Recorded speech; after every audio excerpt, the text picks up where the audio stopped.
It is a National City motel that human rights advocates say is a hotbed for human trafficking. In December, a woman was nearly killed there.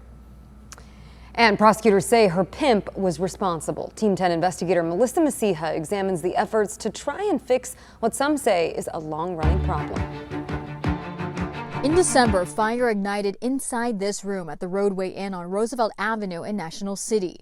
ABC 10 News obtained the video from the Bilateral Safety Corridor Coalition, an organization that works with human trafficking victims.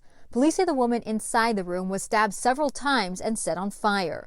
Jeremiah King is accused of being the woman's pimp and trying to kill her.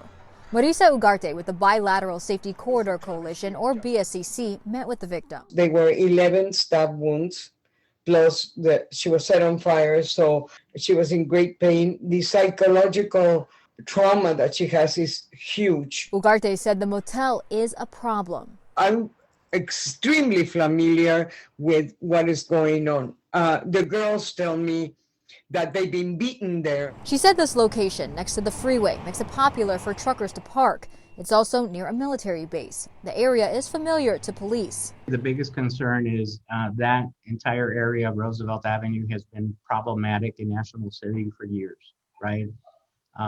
It's compounded by the fact that truckers park there, that we're so close to the military installation, that we have hotels there, and it's been well documented that it's one of the tracks used by pimps and prostitutes. Following the attempted murder at the Roadway Inn, Team 10 pulled police call records to this location. From January 2018 to February 1st of this year, there were 428 calls for service, ranging from traffic stops to drugs, domestic violence, and welfare checks. I think, like anything, we can work to improve quality of life, and that's what we're doing on the west side of National City Boulevard. Mayor Alejandra Sotelo Solis said there are ongoing improvements in this area. She hopes it will cut down on crime. We put up cameras, we have more patrols in that area, we've done stings, and as well as we recently removed parking for the big rigs there in that area. She also said recent funding will help pay for more lighting and road upgrades. Working class communities like ours do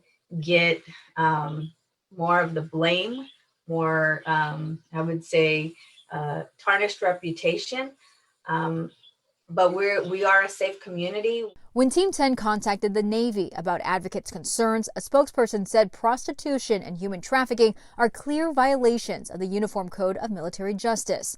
The Navy conducts mandatory annual training on the topic.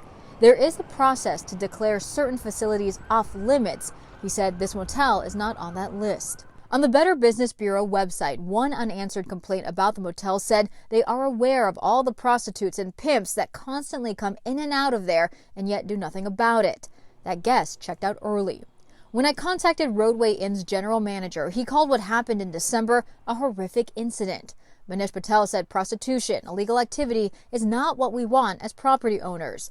He also said his employees are trained to spot human trafficking and he cooperates with police. We're working hard to address this issue. It makes it so difficult that some of these things are unfortunately misdemeanors. It makes it very difficult that it's behind closed doors, that a lot of this is happening on the internet. I'm hoping that in the hearts of the council and of the city employees, we can do something about this. Melissa Masiha, Team 10. The chief added that the department is a part of the Human Trafficking Task Force. King is scheduled for another court appearance next week.